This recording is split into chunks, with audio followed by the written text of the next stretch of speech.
Hello everyone and welcome back to your own channel. My name is Akhil Maheshwari. लेकर के आया हूं आज बिल्कुल फ्रेश और न्यू एंड अति important topic Fayol's principles of management. ये है आपकी एनसीईआरटी बुक का पेज नंबर 53। एंड शुरू करने से पहले क्या होता है हमेशा हमारा slogan, study together grow together. तो इस वीडियो को पूरा देखना, ध्यान से देखना, क्योंकि अगर फायोल्स प्रिंसिपल्स नहीं समझ में आए ना तो फिर बिजनेस स्टडीज पढ़ना ही बेकार है आपका। ठीक है। एंड वीडियो देखने के बाद क्या करना, वीडियो डिस्क्रिप्शन बॉक्स जरूर चेक करना। ठीक है। तो देखो, अब तक अपन ने एफडब्ल्यू टेलर की साइंटिफिक प्रिंसिपल्स पढ़ लिए, एफडब्ल्यू टेलर के साइंटिफिक टेक्निक्स पढ़ लिए। उसी तरीके से एक और इंडस्ट्रियल इंजीनियर थे जिनका नाम था हेनरी फायोल। तो क्या है ये, कौन थे ये हेनरी फायोल, पहले उनके बारे में जान लेते हैं। हैशटैग्स पर ध्यान देना। Who is Henri Fayol? Henri Fayol को ना फादर ऑफ मॉडर्न मैनेजमेंट माना जाता है। क्यों माना जाता है समझना। ये जो थे ये एक फ्रेंच माइनिंग इंजीनियर थे। ठीक है। ये खुद भी एक इंजीनियर ही थे एफडब्ल्यू टेलर की तरह। इन्होंने क्या किया, इन्होंने अपनी पूरी लाइफ ना मैनेजमेंट को ऑब्जर्व करने में बिता दी। इन्होंने पूरी लाइफ वहां काम किया उस माइनिंग में, वहां पे इन्होंने ऑब्जर्व किया एक एक चीज। और उसके बाद इन्होंने अपना पूरा ऑब्जर्वेशन क्या किया, इन्होंने अपनी एक बुक में, जिस बुक का नाम था Henri Fayol's classic general and industrial management, उस बुक में डाल दिया। और बेसिकली इसका आउटकम ये था कि इन्होंने 14 प्रिंसिपल्स डिजाइन किए मैनेजमेंट के, जो हम पढ़ने वाले हैं और जो बिजनेस स्टडीज में बहुत इंपॉर्टेंट माने जाते हैं। ठीक है। इनके इस 14 प्रिंसिपल्स को, इनकी इस टेक्निक्स को, इनकी इस प्रिंसिपल्स को हम कहते हैं फायोलिज्म। ठीक है। आगे आपको समझ में, या फिर प्रिंसिपल्स ऑफ मैनेजमेंट। ओके। सो ये था बेसिक इंट्रोडक्शन हेनरी फायोल का। अब आते हैं फर्स्ट प्रिंसिपल ऑफ मैनेजमेंट पे, फायोलिज्म के फर्स्ट प्रिंसिपल पे, जो कि है principle of division of work. क्या कहता है ये, देखो again tap on the name, division of work. इसका मतलब क्या, काम का बांटना। ठीक है। चलो एक एग्जाम्पल समझते हैं पहले। अच्छा, मैं ना आपको थोड़ा सा इंटरेस्टिंग एग्जाम्पल देने वाला हूं। ठीक है। वो बहुत हो गया यार, बोरिंग एग्जाम्पल्स है ना। अच्छा, मान लो मेरे को ना, इनफैक्ट आई थिंक आप सबने ना इस चीज को फील किया होगा कि आपके जब आप जूनियर क्लासेस में थे और सोशल साइंस का आपका एग्जाम होता था। ठीक है। अब सपोज करो मेरा कल सोशल साइंस का एग्जाम है, मैं जूनियर क्लास में पढ़ता हूँ। ठीक है। और यूनिट टेस्ट चल रहा है और हम लोग 3 बच्चे ना, 3 स्टूडेंट्स एक बेंच पर बैठते हैं। ठीक है। हम लोग क्या करते हैं, स्टूडेंट 1, स्टूडेंट 2, स्टूडेंट 3, हम लोग 3 बच्चे एक बेंच पर बैठते हैं और यूनिट टेस्ट चलने वाला है और कल है सोशल साइंस का एग्जाम। आप चीज को ध्यान से समझना, मैं क्यों ये एग्जाम्पल दे रहा हूं आपको। ठीक है। तो अब क्या हुआ यार, सोशल साइंस ना बहुत लेंथी सब्जेक्ट है, उसमें हिस्ट्री भी आता है, सिविक्स भी आता है, ज्योग्राफी भी आता है। तो हम तीनों ने मिलकर के क्या प्लान बनाया कि भाई तू तो हिस्ट्री पढ़ आना, भाई तू फिजिक्स, आई एम सॉरी, भाई तू सिविक्स पढ़ आना। ठीक है। एंड भाई तू ज्योग्राफी पढ़ आना। ठीक है। अब समझना, एक बंदा हिस्ट्री पढ़ के आ रहा है, दूसरा बंदा सिविक्स पढ़ के आ रहा है, तीसरा बंदा ज्योग्राफी पढ़ के आ रहा है, और तीनों मिल करके अपना यूनिट टेस्ट दे रहे हैं और सबके मार्क्स बहुत अच्छे आ रहे हैं। क्यों बहुत अच्छे आ रहे हैं? बहुत सिंपल सी चीज है यार। कहाँ एक ही बंदा हिस्ट्री सिविक्स ज्योग्राफी पढ़ता, कहाँ वो एक बंदा एक ही सब्जेक्ट पढ़ रहा है। ठीक है। उसने अपने काम को डिवाइड कर दिया और देखो, एक हिस्ट्री, एक सिविक्स, एक ज्योग्राफी पढ़ रहा है। एज अ रिजल्ट काम बहुत अच्छा हो गया, बर्डन भी फील नहीं हुआ। आया आपको समझ में? सो यही हेनरी फायोल ने कहा था कि ना, एक बंदे को सारा काम मत दो। अगर एक ही बंदे को सारा काम दे रहे हो ना, तो क्या होगा, उस पर बर्डन आएगा। वो अपनी बेस्ट कैपेबिलिटीज के अकॉर्डिंग, बेस्ट क्वालिफिकेशन के अकॉर्डिंग उस काम को कभी नहीं कर पाएगा। इसकी जगह आप क्या कर दो, जितने भी बंदे हैं ना, जितने भी लोग हैं, उनको ना काम डिवाइड करके दे दो आप। ठीक है। इसे कहते हैं principle of division of work. ठीक है। इसकी लर्निंग टिप क्या है, क्या आपको कैसे इसको याद रखना है life long, division of work is equal to specialisation of work. कि भैया जितना काम को डिवाइड कर दोगे, बांट दोगे लोगों में, सबको एक टास्क, एक काम, एक यूनिट दे दोगे, उतनी ज्यादा स्पेशलाइजेशन आएगी काम में, उतना स्पेशल वो काम, उतना परफेक्ट वो काम होता चला जाएगा। ठीक है। Division of work is equal to specialisation of work, ऐसे याद रखना। अब चलो इसकी थ्योरी और इसकी मीनिंग समझ लेते हैं, बहुत important. Now pay attention everyone. First, the whole work must be divided into smaller task और यूनिट्स। तो हेनरी फायोल ने क्या कहा कि अगर आपको डिवीजन ऑफ वर्क करना है तो इसे स्टेप बाय स्टेप चलो। पहले स्टेप में क्या करो कि जितना भी काम है उसको छोटे छोटे स्मॉलर टास्क या यूनिट्स में डिवाइड कर दो, यानी बाइफर्केशन ऑफ वर्क कर दो यहां पे आप। ठीक है। Then what he said check the capabilities, qualification and experience of the person. अगले स्टेप में आप क्या करो, आपके पास जितने भी वर्कर्स हैं, जितने भी बंदे आपके पास अवेलेबल हैं उस काम को करने के लिए, उन सबकी कैपेबिलिटीज चेक करो, क्वालिफिकेशन देखो और उनका वर्क एक्सपीरियंस देखो। ठीक है, जब आप उनकी capabilities, qualification and work experience देख लेते हो तो उस अकॉर्डिंग क्या करो आप थर्ड स्टेप में, हर एक वर्कर को, आई रिपीट, ध्यान देना, हर एक वर्कर को सिर्फ एक टास्क या एक ही यूनिट करने को दो जिसमें वो क्या है, एक्सपर्टाइज्ड है, क्वालिफाइड है, केपेबल है। ठीक है, एग्जाम्पल मान लो मैंने कहा मेरे फ्रेंड को कि भाई तू हिस्ट्री पढ़ के आना, तो मैंने उसे रैंडमली नहीं कहा, मैंने उसे इसलिए कहा क्योंकि वो हिस्ट्री में सच में बहुत अच्छा था। तो क्या होगा, अब वो हिस्ट्री पढ़ेगा तो उसे लोड भी नहीं फील होगा, इंटरेस्टिंग लगेगी, उसे स्पेशलाइजेशन आएगा।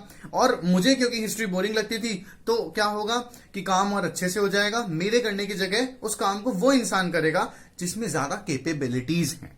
आया आपको समझ में आया? Assign one work to one task और unit only. So what Henri Fayol said कि सबसे पहले आप काम को चूज करो, उसको बाइफर्केट कर दो डिवाइडेशन ऑफ वर्क स्टेप 1 में, देन अपने बंदों की कैपेबिलिटीज देखो, उनकी क्षमता देखो, देन हर एक बंदे को उसकी कैपेबिलिटी के अकॉर्डिंग एक काम दे दो करने को। तो इससे क्या होगा, जब बंदा कॉन्स्टेंटली एक ही काम करेगा, रिपीटेशन होगा, हैशटैग पर ध्यान देना, repetition of work is equal to specialisation of work, कि जितना बार वो उस काम को रिपीट करता जाएगा उतनी बार वो स्पेशलाइज हो जाएगा उस काम में। लाइक से फॉर एग्जाम्पल, अगर मैंने मेरे दोस्त को कहा कि भाई तू हिस्ट्री पढ़ के आना, तो अगर वो हर यूनिट टेस्ट में हिस्ट्री हिस्ट्री हिस्ट्री पढ़ रहा है तो जब साल खत्म होगा ना तो उसे हिस्ट्री बिल्कुल रटी हुई होगी। ठीक है, अब जितना ज्यादा स्पेशलाइजेशन होगा वर्क का, जितनी जल्दी वो काम स्पेशल तरीके से एकदम रट्टा मार के अच्छे से कर पाएगा, उतने ही अच्छे से क्या होगा, उस बंदे की एफिशिएंसी वर्क बढ़ जाएगी। So repetition of work is equal to specialisation of work, efficiency of work. Henri Fayol कहते थे कि जब जब आप बंदे को काम रिपीटेडली करवाओगे, एक ही काम बार बार उसे करवाओगे ना, तो वो स्पेशलाइज होगा और उसकी एफिशिएंसी बढ़ जाएगी, उसे उस काम को करने में ज्यादा दिक्कत नहीं आएगी बाद में फिर।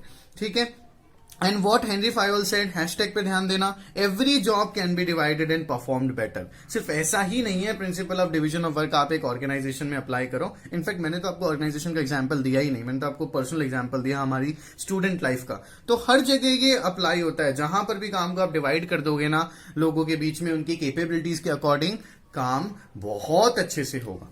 अब हम पढ़ने वाले हैं एक प्रैक्टिकल एग्जाम्पल। मैं आपको कंपैरिजन में पढ़ाऊंगा इस एग्जाम्पल को कि अगर फायोल का प्रिंसिपल अप्लाई नहीं करो तो क्या होगा और अप्लाई करो तो कैसे करोगे।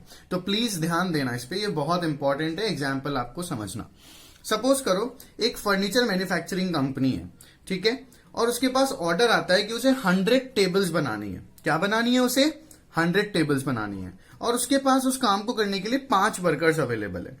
ठीक है, एक फर्नीचर मैन्युफैक्चरिंग कंपनी है, उसे 100 टेबल्स बनानी है और 5 वर्कर उसके पास अवेलेबल है मैक्सिमम। ठीक है, तो अब इस काम को करने के 2 तरीके हैं। पहला, फर्स्ट मेथड क्या है कि भाई आप हर एक बंदे को बोल दो 100 डिवाइडेड बाई 5, हर एक बंदे को बोल दो कि ना उसे 20 टेबल बनानी है, यानी कि हर एक बंदा आपका 20 टेबल्स बनाएगा तो 5 वर्कर मिलाकर के 100 टेबल्स बना देंगे। राइट, अब जो दूसरा तरीका है वो समझना। दूसरे तरीके में, सेकंड मेथड में, मैंने डिवीजन ऑफ वर्क अप्लाई किया। क्या कहते हैं हेनरी फायोल? दूसरा तरीका ये है, हैशटैग पर ध्यान दो, distribute different parts such as assembling, cutting, polishing, stand legs, chopping to 5 workers. कि बजाय हर एक वर्कर को ये कहने की कि भाई तू 20 कंप्लीट टेबल बना, क्या करो आप हर एक वर्कर को ये बोल दो कि एक बंदा तो सिर्फ असेंबल करेगा, यानी कि 100 के 100 टेबल्स में जो असेंबलिंग का काम है वो एक बंदा करेगा, 100 के 100 टेबल बनाने में जो कटिंग का काम है वो एक बंदा करेगा। ठीक है, 100 के 100 टेबल बनाने में जो पॉलिशिंग का काम है वो सिर्फ एक बंदा करेगा। ऐसे ही स्टैंड लेग भी एक बंदा बनाएगा और उस वुड को चॉप करके भी एक ही बंदा लाएगा। ठीक है, so what Henry Fayol said, distribute different parts such as assembling, cutting, polishing, stand leg, chopping to 5 workers. ठीक है, in such a manner one worker does the same job for all 100 tables. यानी कि क्या, कि बजाय एक एक बंदे को ये कहने की कि 20 तुम कंप्लीट टेबल रेडी करो, उसकी जगह क्या करो, हर एक बंदे को एक पर्टिकुलर काम दे दो और वो 100 टेबल्स में वही काम करता रहेगा। ठीक है, सपोज करो मेरे को काम मिला एज अ वर्कर असेंबल करने का, तो मुझे फर्स्ट टेबल को असेंबल करने में प्रॉब्लम आएगी, सेकंड टेबल को असेंबल करने में प्रॉब्लम आएगी, लेकिन जब मैं 50, 60, 70th टेबल असेंबल कर रहा हूंगा ना तो मुझे पूरा प्रोसेस रट जाएगा, फिर मैं आंख बंद करके भी उसको कर दूंगा। सो डिवीजन ऑफ वर्क क्या ला रहा है, रिपीटेशन ऑफ वर्क क्या ला रहा है, स्पेशलाइजेशन ला रहा है और हो सकता है पहले फर्स्ट 10-20 टेबल्स को असेंबल करने में मुझे टाइम लग जाए, लेकिन उसके बाद क्या होगा, मैं बहुत जल्दी जल्दी कर दूंगा और बहुत परफेक्टली कर दूंगा। तो रिपीटेशन या डिवीजन से क्या आ रहा है, स्पेशलाइजेशन भी आ रहा है और एफिशिएंसी भी आ रही है। आया आपको ये एग्जाम्पल समझ में? देखो पॉजिटिव इफेक्ट क्या थे इस प्रिंसिपल के, अगर आप एक ऑर्गेनाइजेशन में डिवीजन ऑफ वर्क फॉलो करते हो तो क्या पॉजिटिव इफेक्ट होंगे। सबसे पहले आएगा स्पेशलाइजेशन। मैंने अभी अभी आपको बताया, वो बंदा बार बार अगर असेंबल ही करता रहेगा तो अल्टीमेटली क्या होगा, वो असेंबल करना सीख जाएगा, परफेक्ट हो जाएगा असेंबल करने में। एंड देन क्या होगा, एफिशिएंसी इंप्रूव होगी। मैंने बताया ना कि पहले हो सकता है फर्स्ट 20-25 टेबल्स में से टाइम लग जाए असेंबल करने में, लेकिन उसके बाद बिल्कुल स्मूथली काम होगा, बहुत परफेक्टली, क्योंकि वो बार बार एक ही काम को कर रहा है तो वो सीख जाएगा उस काम को। आ गया समझ में? So specialisation and improving efficiency is the positive effect of principles of division of work. अब इसके कॉन्सिक्वेंसेस ऑफ वायलेशन क्या है, इसका मतलब अगर आपने डिवीजन ऑफ वर्क नहीं अप्लाई किया तो उसके क्या क्या कॉन्सिक्वेंसेस होने वाले हैं। First, lack of efficiency. अगर एक बंदा एक काम नहीं कर रहा है, वो सारे ही काम कर रहा है, तो कभी भी वो एफिशिएंट नहीं हो पाएगा। उल्टा मैं तो कहता हूं कंफ्यूज हो जाएगा वो। ठीक है, अब एफिशिएंट नहीं हुआ तो स्पेशलाइजेशन भी नहीं होगा उसके अंदर। लाइक फर्स्ट मेथड में क्या हो रहा था कि वो 20 के 20 टेबल्स बना रहा था, यानी कि एक ही बंदा असेंबल भी कर रहा है, एक ही बंदा उसे चॉप भी कर रहा है, कट भी कर रहा है, तो टाइम भी लगता, एफिशिएंट इफेक्टिव तो है ही नहीं, और स्पेशलाइजेशन भी नहीं आएगा। देन सबसे इंपॉर्टेंट, अगर आपने डिवीजन ऑफ वर्क फॉलो नहीं किया तो chances of duplication of work हो सकता है एक काम 2 से 3 बार हो जाए अगर आपने काम ही असाइन नहीं किया है तो। लाइक से फॉर एग्जाम्पल, मैं हूं और मेरा एक फ्रेंड है, मैंने अगर वुड चॉप कर दिया, ठीक है, तो हो सकता है मेरा फ्रेंड भी यही काम करने लग जाए वुड चॉप करने का, क्योंकि ये काम बहुत आसान है। आया आपको समझ में? सो हेनरी फायोल का डिवीजन ऑफ वर्क हमसे यही कहता है कि एक काम को स्मॉल यूनिट्स में डिवाइड करके एक एक बंदे को उसकी कैपेबिलिटीज के अकॉर्डिंग दे दो, वर्क बहुत इफेक्टिवली एंड एफिशिएंटली हो जाएगा। पसंद आया तो लाइक करो, शेयर करो, and do not forget to subscribe. Okay, मिलता हूं आपसे अगले वीडियो में। Tata, take care.